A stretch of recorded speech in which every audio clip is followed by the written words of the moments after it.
وہ جوان جو ہی پروان چڑھا ان فوان شباب آیا تو اس کی پیشانی سجدے کے تقدس سے مالا مال ہو گئی، اس کی آنکھوں میں حیا اور شرم کے پہرے آ گئے، اس کے خیالوں میں پاکیزگی آ گئی، اس کی زندگی کے شب و روز نیکی کے ماحول میں بسر ہونے لگے، اس کی راتیں ذکر الہی میں، تلاوت کلام مجید میں اور دن یاد الہی میں روزے سے گزرنے لگے۔ وہ جوان جس کی جوانی اللہ کی عبادت میں گزری، کہ جوانی اگر عبادت میں گزر گئی تو بڑھاپا تو پر نور ہے ہی ہے۔ سب سے مشکل مرحلہ زندگی کا جوانی کا ہے۔ شیطان زیادہ ورغلاتا ہے کسی شخص کو جب وہ جوانی کے مرحلوں سے گزر رہا ہوتا ہے۔ تو جس کی جوانی خیریت کے ساتھ گزر گئی اور اس نے اپنی جوانی کے تقدس کو محفوظ رکھ کے منزل تک پہنچا لیا، اپنی عصمت کے جوہر کی حفاظت کی، اپنی آبرو کو لٹنے نہیں دیا، اپنی آنکھوں کی شرم و حیا پر پہرے بٹھائے اور آنکھ کو برباد نہیں ہونے دیا اور اپنی زندگی کے تقدس کا پہرا دیا، تو جو جوان اپنی جوانی کو خیریت کے ساتھ گزار گیا۔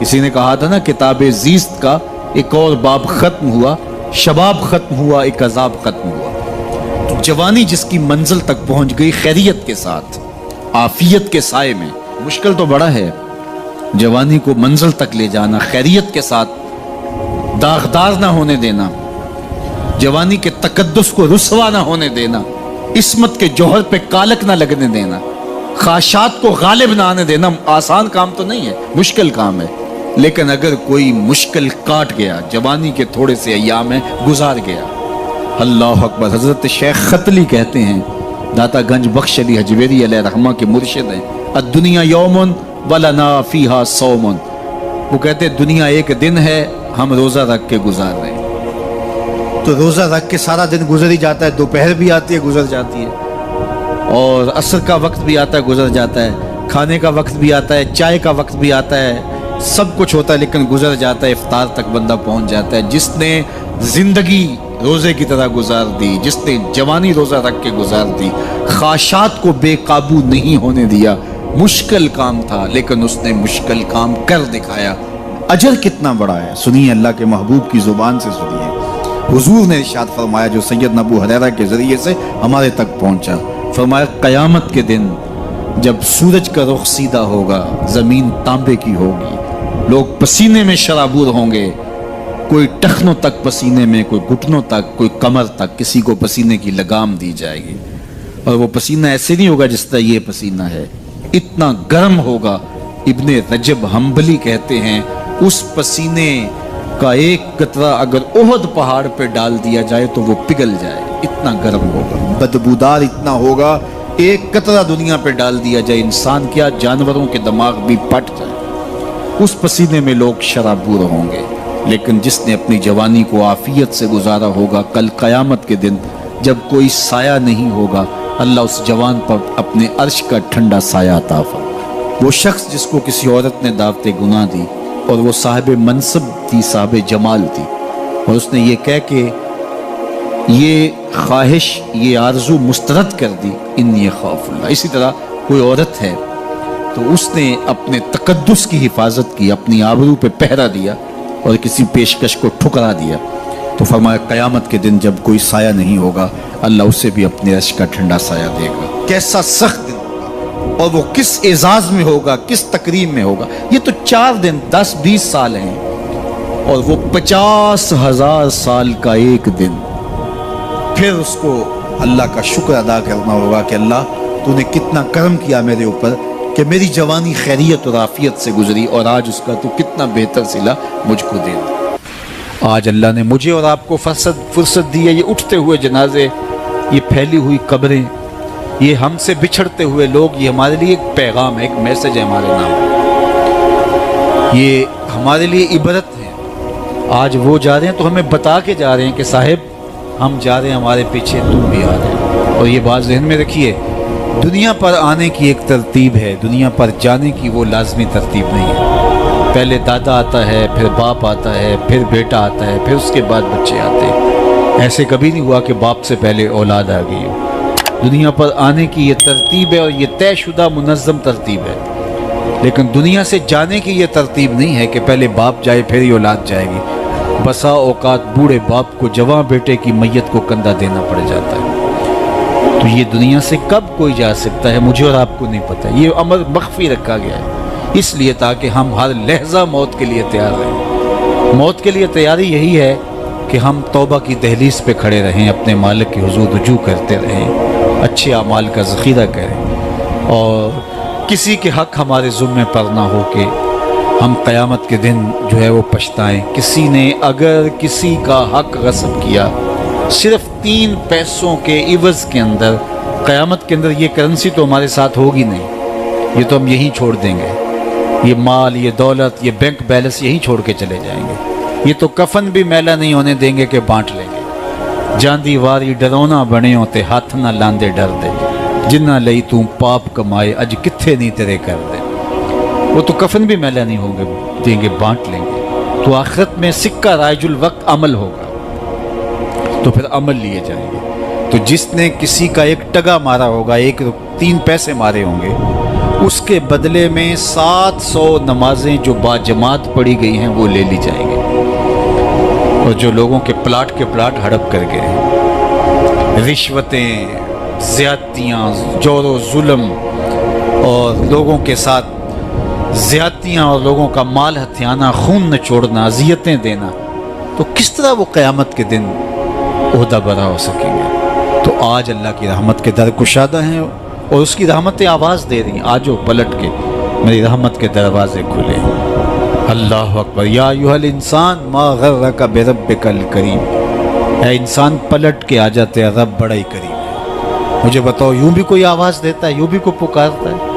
بھاگے ہوئے مجرم کا تعاقب کیا جاتا ہے، کبھی یوں بھی پیار سے اس کو بلایا جاتا ہے، لیکن 70 ماؤں سے زیادہ پیار کرنے والا رب پکار پکار کے کہہ رہا، او بھاگنے والے آجا پلٹ کے، تیرے رب کا دروازہ کھلا ہوا ہے۔ وہ یہ نہیں دیکھے گا تو نے جرم کتنے کیے، وہ یہ دیکھے گا تو پلٹ کے آئے گا، آ گیا، اور وہ تیرے گناہ نہیں دیکھے گا، تیرے آنے کو دیکھ کے تیرے گناہوں کو بدل کے نیکیوں میں تبدیل کر دے گا۔ جتنا بڑا گناہگار ہے اتنا بڑا نیکوکار بن جائے۔ آ تو صحیح، آنا تو نے ہے ہی، پھر جو کفن میں منہ چھپا چھپا کے آتا پھرے گا، پھر جو تجھے لوگ اٹھا کے لائیں گے۔ اچھا نہیں ہے کہ اپنے قدموں سے خود ہی چل کے آ جا، آج کھلے منہ آ جا، اس کی رحمتیں تیرے استقبال کرنے کے لیے منتظر ہیں۔ آج وہ آواز دے کے کہہ رہا ہے، آجا میری رحمتیں تیری منتظر۔ ما غرک بربک الکریم، تجھے کریم رب سے کس نے مغرور کر دیا؟ تکبر میں، رعونت میں مبتلا ہو گیا، تو اپنے مالک کی دہلیز کو چھوڑ گیا۔ آجا پلٹ کے، وہ کریم تجھے بلا رہا ہے، اور دیکھ اس کا رشتہ کتنا گوڑا ہے۔ اللہ ذی خالق کا، اس نے تجھے پیدا کیا ہے، وہ تیرا خالق لگتا ہے۔ اللہ اکبر۔ یعنی وہ تجھے بلا رہا ہے جس کا تیرا رشتہ اتنا گہرا ہے کہ وہ تیرا خالق لگتا ہے۔ ماں کو جو اولاد سے پیار ہے، دنیا کے کسی ترازو پہ وہ پیار تولا جا سکتا ہے؟ ماں کی محبت کا کہیں وزن ہو سکتا ہے؟ آج کل یہ آپ کے بھی تھوڑا سا آگے گزریں تو اتنے بڑے ترازو گاڑ دیے گئے ہیں جہاں پورا کنٹینر تول لیا جاتا ہے۔ تو میں دوستوں کو کہتا ہوں کہ آج اتنے بڑے بڑے ترازو ایجاد ہو گئے ہیں کہ جہاں کنٹینر توڑ لیے جاتے ہیں، پہاڑ توڑ لیے جاتے ہیں آج جدید دنیا کے اندر، لیکن کوئی ترازو ایسا آج تک ایجاد نہیں ہوا جس پر ماں کے پیار کو بھی تولا جا سکے۔ اس کے سینے میں جو تڑپتی ہوئی ممتا رکھی گئی ہے، محبت کا جو جہاں آباد کر دیا گیا، الفتوں کی ایک کائنات ماں کے سینے میں رکھ دی گئی ہے، اس کا نعم البدل کیا بدل بھی موجود نہیں ہے۔ ماں جب بولتی ہے تو اس کے لہجے میں جبریل بولتا ہے، ماں جب مسکراتی ہے تو لگتا ہے جنت کی ساری کلیاں کھل اٹھی ہیں۔ وہ سینے میں درد، وہ درک، وہ محبت، وہ کائنات، وہ انوکھا پیار جو اولاد کے لیے رکھتی ہے، یہ اتنا پیار ماں کے سینے میں پیدا کیسے ہوا؟ تو آپ کے پاس ایک ہی جواب ہوگا، اس لیے کہ ماں نے اولاد کو جنم دیا ہے۔ تو میں یہاں آپ کی توجہ چاہوں گا، جس ماں نے اولاد کو جنم دیا ہے وہ اتنا پیار کرتی ہے، تو جس رب نے خلق کیا ہے وہ کتنا پیار کرتا ہوگا۔ میں آپ کی توجہ چاہوں گا، مجھے اور کوئی نہیں چاہیے، صرف توجہ چاہیے گا، صرف نظارے کے لیے جنبش مژگاں بھی بھار ہے، نرگس کی آنکھ سے تجھے دیکھا کرے کوئی۔ تو میری آرزو یہ ہے کہ آپ کی تمام تر توجہ میری جانب مبذول ہوں تھوڑے وقت میں۔ جس شدت کی گرمی میں آپ بیٹھے ہیں مجھے اس کا احساس ہے، تو میں چاہوں گا کہ چند باتیں آپ تک پہنچ جائے۔ تو جو ماں اتنا پیار کرتی ہے وہ اس لیے کہ ماں نے جنم دیا ہے، تو جس نے جنم دیا ہے وہ اتنا پیار کرتی ہے، تو جس رب نے خلق کیا ہے وہ کتنا پیار۔ تو ماں کی دہلیز چھوڑ کے بیٹا بھاگ جائے تو ماں آواز دیتی نا، پتر کہاں بھاگ رہا ہے، آجا پلٹ کے، اتنی ٹھنڈی چھاؤں کہیں نہیں ملے گی، اتنا پیار تجھے کہیں سے نہیں مل سکتا، آجا پلٹ کے۔ مائیں تو مائیں ہوتی ہیں، اور اولاد کے لیے ان کے سینے میں جو تڑپتی ہوئی ممتا ہوتی ہے، اور پیار کا جو ایک آباد جہاں ہوتا ہے وہ ایک الگ ہی کائنات ہے، وہ ایک الگ ہی جہاں ہے۔ وہ کہتے ہیں نا کہ کسی نے کہا کہ میں تو تیرے سے تب راضی ہوں گی کہ تو اپنی ماں کا کلیجہ نکال کے لائے گا، تو وہ بدمست عاشق اپنی ماں کی آرزو، اپنی محبوبہ کی آرزو کو پورا کرنے کے لیے اس عمل سے بھی گزر گیا، اور ماں کا کلیجہ چیرا اور تشتری میں رکھ کے اپنی محبوبہ کے لیے اس کا کلیجہ لا رہا تھا، تو راستے میں ٹھوکر لگی تو ماں کے کلیجے سے آواز آئی کہ پتر سٹ نہیں لگی۔ یہ ماں کے پیار کا روپ ہے، یہ ماں کی محبت کے بکھرے ہوئے رنگ ہیں، یہ چھلکتا ہوا اجالا اور نور اور روشنی ہے۔ ماں اتنا پیار کرتی ہے، اللہ اکبر۔ تو ماں کو اتنا پیار اس لیے ہے کہ اس نے جنم دیا، اور رب نے تو خلق کیا دست قدرت سے۔ تو ماں کی دہلیز چھوڑ کے بچہ بھاگ جائے تو ماں کہتی ہے پتر آجا واپس پلٹ کے، اور جب بیٹا پلٹ کے آتا ہے تو ماں سب بھول جاتی ہے کہ اس نے کیا کیا تھا۔ تو جو 70 ماؤں سے زیادہ پیار کرتا ہے اس کی بھی آوازیں آ رہی ہیں، لا تقنطوا من رحمت اللہ، آجا پلٹ کے میری رحمت سے نا امید نہ ہونا۔ میں یہ نہیں دیکھوں گا تو مجرم کتنا بڑا ہے، میں یہ دیکھوں گا تو میری دہلیز سے پلٹ کے آ گیا ہے۔ تو اس کی رحمتیں بندے کو پکار رہی۔ تو یہ اٹھتے ہوئے جنازے، یہ پھیلی ہوئی قبریں، اور یہ ہم سے بچھڑتے ہوئے ہمارے احباب، دوست، بھائی، عزیز، یہ ہمیں بتاتے ہیں کہ میاں اس زندگی سے، زندگی کا متعین سفر کاٹ کر کے تم بالآخر اللہ کے حضور پلٹ کے آنے والے ہو۔ اخروی زندگی کے لیے اچھے اعمال کا ذخیرہ جمع کرو اور اپنی آخرت کی تیاری کرو، چونکہ موت جب آ جاتی ہے تو ایک لمحے کا بھی تقدم و تاخر نہیں ہوتا۔ موت ایک اٹل طے شدہ امر واقعی اور حقیقت واقعہ ہے، بہر صورت اس نے آ کے رہنا ہے، بلکہ اللہ تعالیٰ جل شانہ نے اس کو اچانک رکھ کر کے ہمیں ہر وقت مستعد اور فعال رہنے کی ترغیب دی کہ تاکہ ہم ہر لحظہ، ہر ساتھ اپنے آپ کو آمادہ رکھیں، کسی وقت بھی بلاوا آ سکتا ہے اور ہم موت کی اس گاڑی میں سوار ہو سکتے ہیں۔ اللہ اکبر۔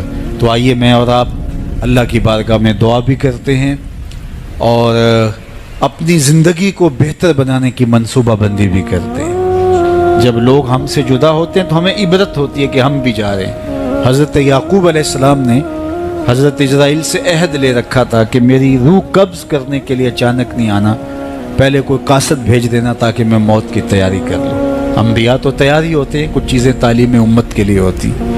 تو کہا کہ جی میرا وعدہ رہا۔ تو ایک عرصے کے بعد حضرت اسرائیل حاضر خدمت ہوئے اور کہا کہ حضور میں قبض روح کے لیے آیا ہوں۔ فرمایا تم نے تو وعدہ کیا تھا اچانک نہیں آؤں گا، تم اچانک آ گئے، کوئی قاصد نہیں بھیجا۔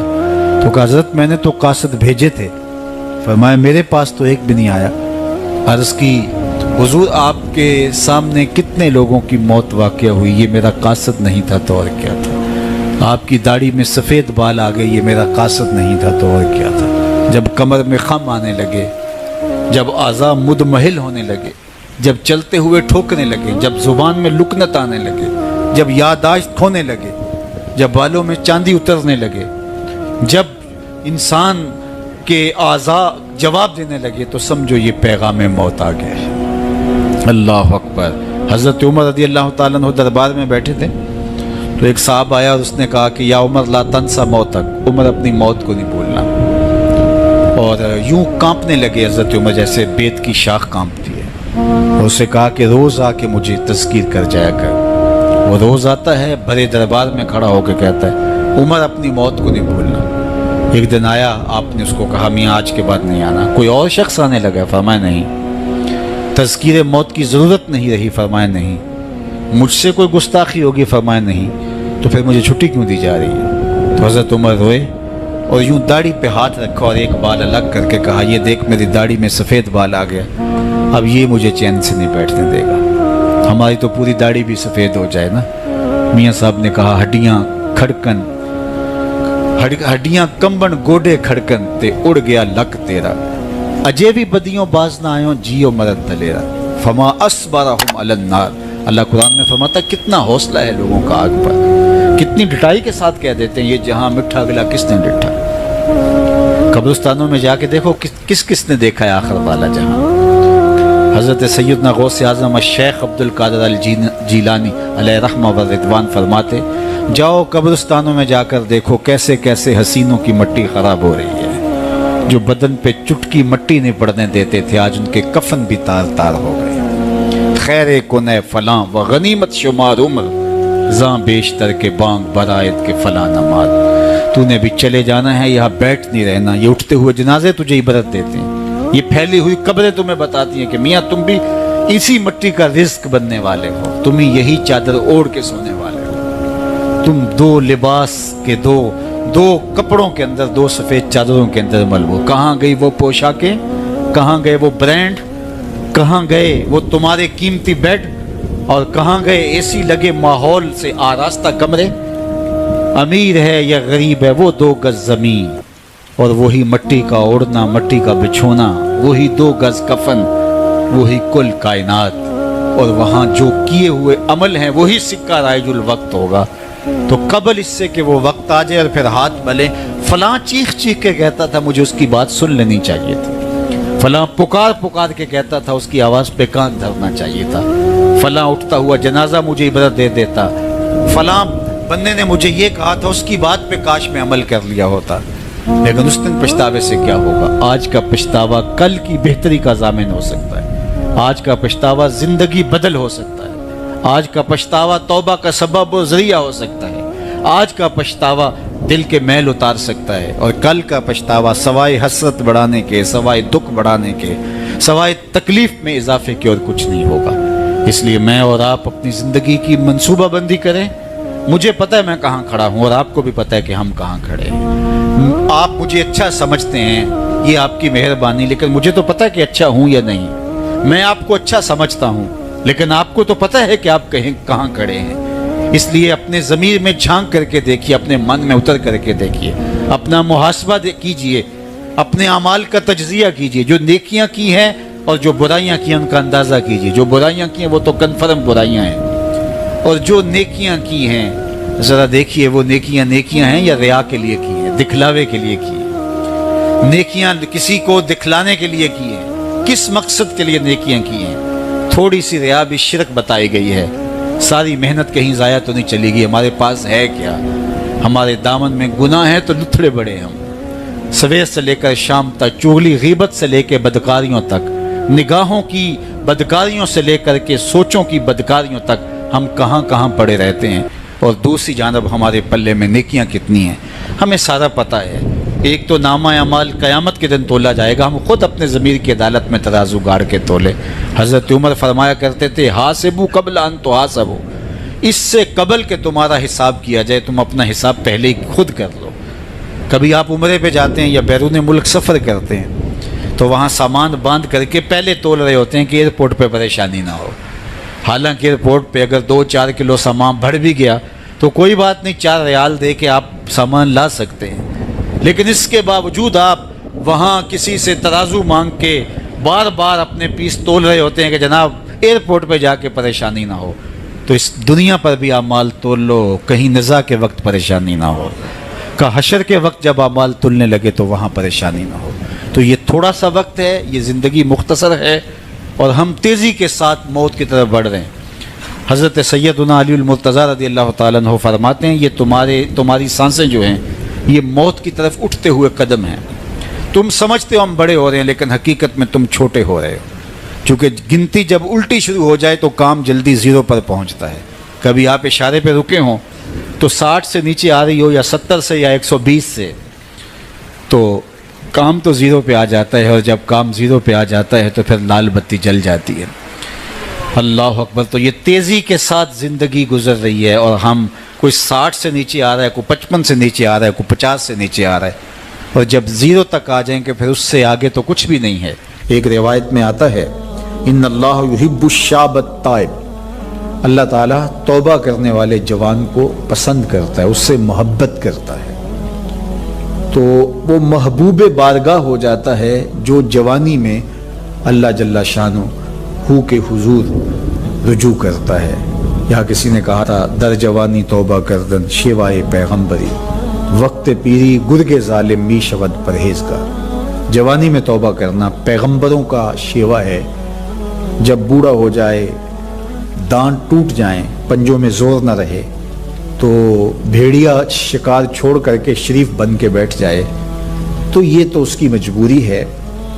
جوانی میں توبہ کرنا، جب قوا مضبوط ہوں، جب شباب کی جولانیاں ہوں، جب آرزویں جواں ہوں، جب خواہشیں پگلی ہوں، اور پھر اس کے باوجود اپنی خواہشات کو کنٹرول میں رکھنا، اپنی آرزوؤں کو لگام ڈال دینا، اور اپنی تمناؤں کو حصار میں رکھنا، اور اللہ سے ڈر کے گناہوں کو چھوڑنا، اور اس کے حضور سجدہ ریزیاں، اس کے حضور خشوع و خضوع کے ساتھ زندگی کے لمحات بسر کرنا، یہ خوش نصیب لوگوں کا مقسوم ہوتا ہے۔ تو وہ جوان جس کی جوانی یاد الہی میں گزری، جس کی جوانی ذکر الہی میں گزری، مصلی پہ گزری، تہجد کے لمحات میں وہ اٹھ کے اللہ کے حضور دعائیں کرتا رہا، التجائیں کرتا رہا، وہ جوان قیامت کے کڑکتے اس ماحول میں اللہ کے عرش کے ٹھنڈے سائے تلے ہوگا۔ تیسرا شخص جس کو اللہ تعالیٰ قیامت کے دن اپنے عرش کا ٹھنڈا سایہ عطا کرے گا، وَرَجُلٌ قَلْبُهُ مُعَلَّقٌ بِالْمَسَاجِدِ، وہ شخص جس کا دل مسجد کے ساتھ جڑا ہوا ہے، مسجد کے ساتھ لٹکا ہوا ہے، مسجد کی ملازمت، مسجد کی حاضری، مسجد کی صفائی، مسجد کی ستھرائی، مسجد کی پاکیزگی کے لیے کوشش، مسجد کی تعمیر، مسجد کی تزئین اور مسجد کی آبادی کے لیے دن رات کوشاں رہا، ایک نماز کے بعد دوسری نماز کا انتظار کرتا ہے، تو یہ خوش نصیب وہ ہے جس کا دل جڑا ہوا ہے مسجد کے ساتھ۔ ایک جلیل القدر نام آپ نے سنا ہے، اور وہ ہے ربیع بن خثیم رضی اللہ تعالیٰ عنہ۔ انہیں حمامت المسجد کہا جاتا تھا، مسجد کا کبوتر۔ تو یہ کہا کرتے تھے اس قدر مسجد میں رہتے تو کہتے مجھے اچھا لگتا ہے کہ میں اللہ کے گھر میں رہوں۔ تو یہ فرمایا کرتے تھے کہ جس دن اذان ہو اور مجھے مسجد میں نہ پاؤ تو سمجھ لینا کہ میرا انتقال ہو گیا۔ یہ ہو نہیں سکتا کہ ندائے نماز ہو، اذان پکاری جائے اور مجھے آپ مسجد میں نہ دیکھو۔ تو مسجد کی حاضری یہ ان کا شعار حیات تھا، اس لیے ان کو حمامت المسجد، مسجد کا کبوتر کہا گیا۔ تو کتنے خوش نصیب لوگ ہیں جو مسجد سے جڑے ہوتے ہیں۔ فرمایا کچھ لوگ ہیں جو مسجد سے یوں جڑے ہوئے ہوتے ہیں جس طرح لکڑی میں کیل ٹھکا ہوتا ہے، تو چوب کے اندر جس طرح کیل جڑا ہوا ہوتا ہے، اسی طرح وہ مسجد کے ساتھ جڑے ہوئے ہوتے ہیں۔ تو کبھی وہ بیمار ہو جائیں اور وہ مسجد حاضر نہ ہو پائیں تو اللہ کے کچھ فرشتے ہیں جو ان کی عیادت کرنے کے لیے ان کے گھروں میں جاتے ہیں۔ یہ خوش نصیب لوگ ہیں جو مسجد کے ساتھ اپنے آپ کو وابستہ رکھتے ہیں۔ فرمایا انما یامر مساجد اللہ، اللہ کی مسجدوں کو بس وہی لوگ آباد کرتے ہیں من آمن باللہ والیوم الآخر، جو اللہ پر ایمان رکھتے ہیں اور پچھلے دن پر ایمان رکھتے ہیں۔ تو اللہ اور پچھلے دن پر، آخرت پر ایمان رکھنے والے مسجدوں کے ساتھ وابستہ رہتے ہیں، مسجدوں کے ساتھ جڑے رہتے ہیں۔ اور آقا کریم علیہ السلام نے مسجد کی تعمیر کی فضیلت بیان کرتے ہوئے ارشاد فرمایا من بنا مسجدن یبتغی بہی وجہ اللہ، جس نے اللہ کی رضا کے لیے مسجد تعمیر کی، نام و نمود کے لیے نہیں، کسی اور غرض کے لیے نہیں، اللہ کی رضا جوئی کے لیے مسجد کی تعمیر کی، بن اللہ لہو مثلہ فی الجنہ، اللہ اس کے لیے جنت میں گھر بنائے گا۔ تو یہ بلکہ پوری مسجد بھی نہیں، آدھی اینٹ کے برابر بھی اگر کسی نے مسجد کی تعمیر میں حصہ ڈالا تو ایک جانور کے گھونسلے کے برابر بھی کسی نے مسجد کی تعمیر کی تو اس کے لیے بھی یہ فضیلت بتائی گئی کہ جنت میں اس کو محل دیا جائے گا، قصر دیا جائے گا۔ تو یہ اللہ کے پاکیزہ گھر ہیں، مساجد بیت اللہ کی بیٹیاں ہیں، کعبۃ اللہ کی بیٹیاں ہیں، یہ اللہ کے پاکیزہ گھر ہے، خیر الاماکن، بہترین جگہیں اس کائنات میں اللہ کے گھر مسجدیں، اور بدترین جگہیں بازار بتائی گئے اور حکم دیا گیا ہے کہ بازار میں دیر سے جاؤ جلدی واپس آ جاؤ، اور مسجد میں جلدی آؤ دیر سے واپس جاؤ۔ تمہارے جو لمحے اللہ کے گھر میں گزریں گے وہ عبادت میں گزریں گے، وہ ذکر و فکر میں گزریں گے۔